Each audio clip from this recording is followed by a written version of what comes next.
Hey guys, it's Kelly. Yesterday we talked about getting control of your mindset, getting over those fears. We chatted about our fears, kind of acknowledged them, right? And then we realized alongside that what we love about these programs, what we love about the community, what we love about who we are, what we're doing, and all of the amazing things that Beachbody does and this opportunity can do for us. So it's easy to see where we can let fear get in our way. I mean, why wouldn't we be afraid to do something new? We're always afraid to try change. But it's also easy to see that these programs and this opportunity and this whole lifestyle freaking rocks. And that's what you have to hold on to, right? I asked you guys to post in the group if you had any changes in your mind and your body. And you guys responded with pictures of your transformations, with stories of your transformations in mind, with confidence changes, your rockin' bikinis. To keep control of your managed mindset. So we all have those fears. We all have things that are holding us back. We're all, for the most part, always afraid of being salesy, selling, what our friends will think, right? Those are common fears that we have when we get started. You have to remember that you have the power to help someone make a change. And without this opportunity, for example, even for me, with this, I wouldn't be here. I wouldn't be here helping you guys. I wouldn't be here with this passion that I have to run the training. I wouldn't be home with my kids.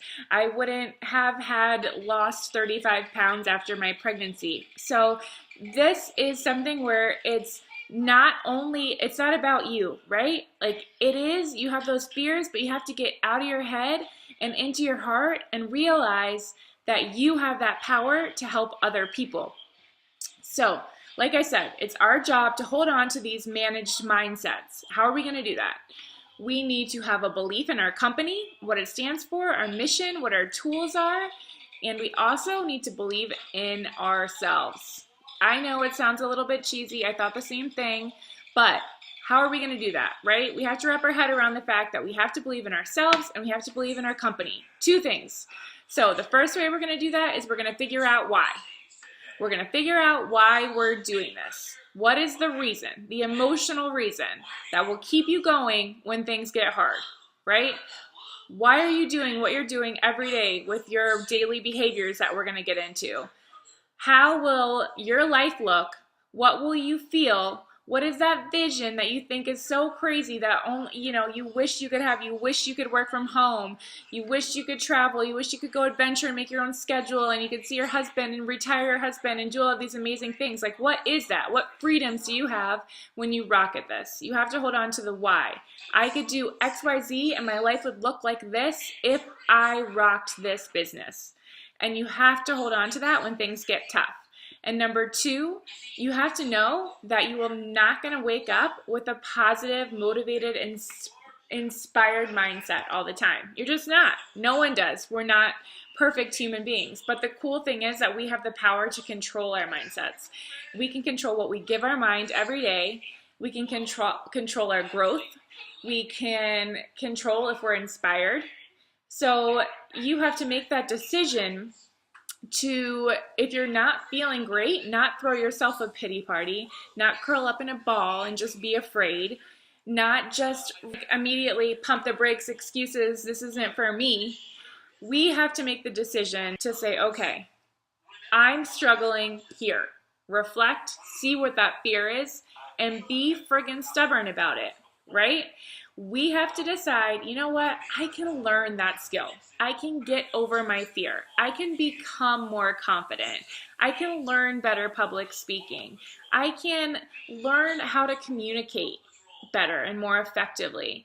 I can learn whatever it is I want to learn, and I can wake up motivated. I could learn a better schedule. I could learn to be more focused. Growth, we call it personal development. And that is part of our job. And I guarantee you, if you're struggling, if you're feeling stuck, if you're feeling like, I don't know, this isn't for me, it's because you haven't wrapped your mind around the fact that you are in control. And that is the responsibility that we have to take in this. I wake up early. That's when I do my personal development. I know others on the team get up and go to work and listen to their personal development in the car through audiobooks. So you can pick up a book or you can do your audiobook. I do it first thing in the morning, literally at 4:30 in the morning with my cup of coffee brewing. I'm like reading my book. So pick a time that works for you, and that jumpstarts me. That's what works for me. I love reading with my Energize in my hand and then working out immediately after. And one last thing to think about, right? Think about the person. I asked you to think about why you want to do this and what that vision is. And you have to see yourself now, what your mindset is, what your skills are, and then see that person that has accomplished the goals. That's you too, right? But in the future, and feel that gap. And that is where you need to focus your time and energy and your growth. So today your call to action is to, number one, post a picture below if you're already reading something to help you develop as a person in skills and confidence. Whatever that book is, post a picture below. I also have a giant list that I keep for the team if you'd like to take a look at that. It has some recommendations. Or if you don't have a book that you're currently reading or an audiobook, then order something off of Amazon and then post a snap of that in the comments below. And number two is to figure out your why and why you're doing this and what your vision looks like. That future that you think is so crazy, you can't even believe you're saying it out loud, but you are, because that why, that feeling, those feelings that this can create for you is what's going to keep you going every single day when things get hard and you don't want to do the daily behaviors, or you feel like giving up, or you feel like letting your excuses rule. You have to keep that in the forefront of your brain. So 2 call to actions today: manage your mindset. Thanks for listening, guys, and we will see you tomorrow.